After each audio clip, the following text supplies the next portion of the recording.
What happened? Like, what incident was it that made you start taking them in? Well, obviously I always hated anything, I'm vegetarian and everything like that, so I always hated the idea of intensive farming anyway. And then I did see a bit about people taking out battery hens and that could be done. I contacted another rescue group to start with and said, you know, I'd like some hens, can I help you, whatever, and they said, you can come and help us at the farm if you want. And when I went inside, that opened my eyes completely. And I knew, you know, everyone's got an idea of what it's like in there, but you don't realise until you actually go in there and smell it and see it and bring the hens out of that condition. A friend of ours owns this and he lets us use it because I knew he hadn't used it for a while, and I did speak to him and said, you know, would you mind a few chickens being there? And it's got bigger and he loves it as well. So he's here and he looks after the hens, he collects the eggs and things like that. So he gets his eggs for his kindness. We have done probably about 7 farms. About 7 farms so far. That'll be, once we do this next little lot we've got waiting for us, that'll be 6,000 hens we've rehomed. In the space of 8 months? 8 months, yeah. Yeah. Which is really good. When the first time we went it was sort of 500 we took, which was still very good, but not as many as I wanted. I just wanted to be able to walk out of that farm empty. And that was a lovely feeling. It was really good when we had that. So how long has she been here? She's been here about 4 weeks. So she's still getting all her little feathers through. You're still growing all yours, aren't you? She was pretty bored when we got her as well.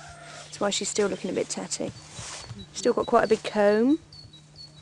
That will shrink down eventually and get a lot redder. It's quite pale at the moment, isn't it? Hey? There you go. And they don't mind the jumpers, no? No, they don't mind. They'll have a little look at them. How long after, on arrival, Yeah. do you put the You jumpers put them on straight away, yeah.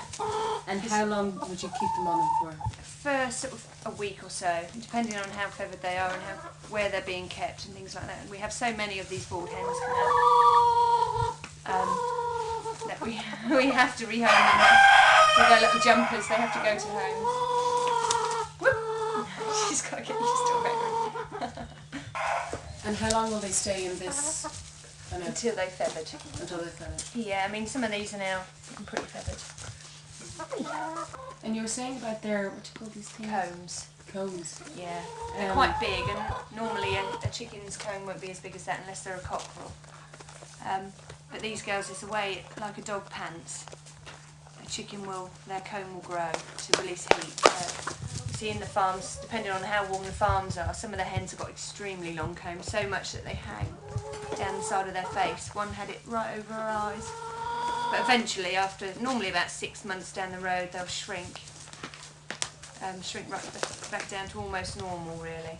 Like I said, they're quite pale coloured as well. They should be bright red, but they will again.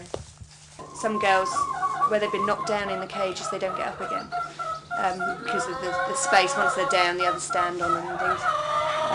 And then they lose all the muscle tone in their legs. And when they lose their muscle tone, they can build it up. Once they're out, then we encourage them to stand again, and before you know it, they're absolutely, you know, within a few, it can take anything up to 6 weeks, but as long as there's not any other problem going on, they'll stand again, they'll walk again eventually. These guys, do all of these hens all have the same? Most of them. There's one in here that's got an injury to her leg, like a sprain to her leg, and another one with a tumour above her eye, but the rest have got peritonitis. It's more common in a laying hen, but what it is, the egg breaks free when they're developing their egg. It breaks free into their abdomen, so then it obviously just sits inside them. Sometimes it can just sit there. Normally it causes a bit of an infection, which causes a big build-up inside them, which then needs to be drained off, and antibiotics. It's something they never actually get over without sort of regular operations. Once that starts to happen, it's a continuous thing. But like I say, when we take them, we do treat them with antibiotics and everything, and we give them a little bit of a life. I think they all deserve a little bit of something. And they're safe to have at home as well, aren't they? Yeah. In terms of having children. Oh yeah, the kids love them. Absolutely love them. My children do, especially. I mean, they're not so keen at the minute. It's a bit cold, but they used to run down first thing in the morning, collect the eggs up, cook them for the breakfast. And like I say, even just going in with them, my son just walks around with them, picks them up. You know, they do a bit of digging in the garden. They love it that the chickens are all there, catching the worms. One lady, her chickens come into her house. She leaves her back door open. They tend to wander around in her kitchen. She went out one day and left the back door open. Realised the chickens were all in the kitchen as usual. When she went upstairs to the bathroom, there was an egg sitting in her pot puree. So a chicken had gone all the way up the stairs, made a little nest in her pot puree, laid an egg, and then gone downstairs. So this is what they'd been up to while she was out of the house. And you know, from an early age, hatched out, conveyor belt. If you're a boy, you're shredded. If you're a girl, you're packed off forever. Depends how lucky you are. You might be a free-range hen, or you might be a battery-farmed girl.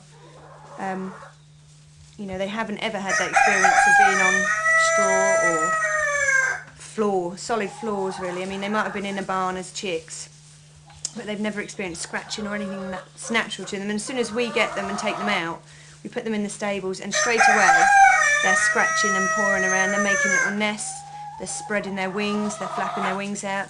They have little dust baths. If the sun shines in, they sunbathe. They spread their wings up above their head and they just lay there and sunbathe. And it's like all of these things that, you know, they say they don't know. Yeah, they come straight out of a farm, never been able to do it in a metal cage. To do it straight away, almost instantly. They're scratching around. Some take a bit longer.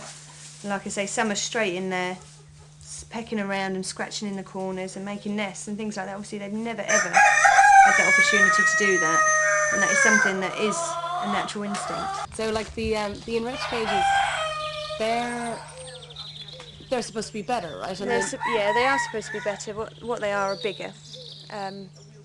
From what we've been told, they're supposed to have scratching areas and nest boxes and perches.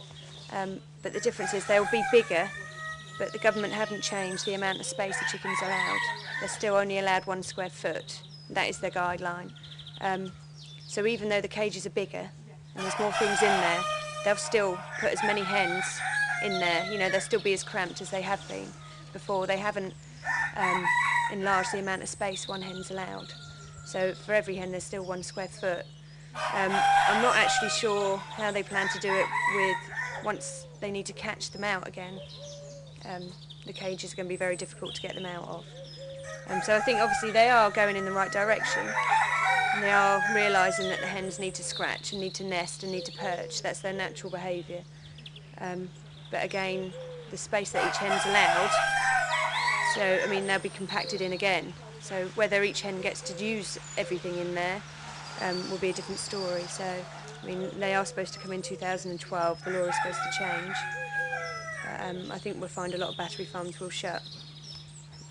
because they won't be able to afford to change the cages, and I don't think the cages, in the farmers' eyes, speaking to some farmers, the cages aren't practical for them to actually catch the hens out at the end of the year, because obviously if they go back quite a way, how are people supposed to get in to get them out, if you know what I mean, if they're made bigger like that. Obviously, in my opinion, it should just be stopped anyway.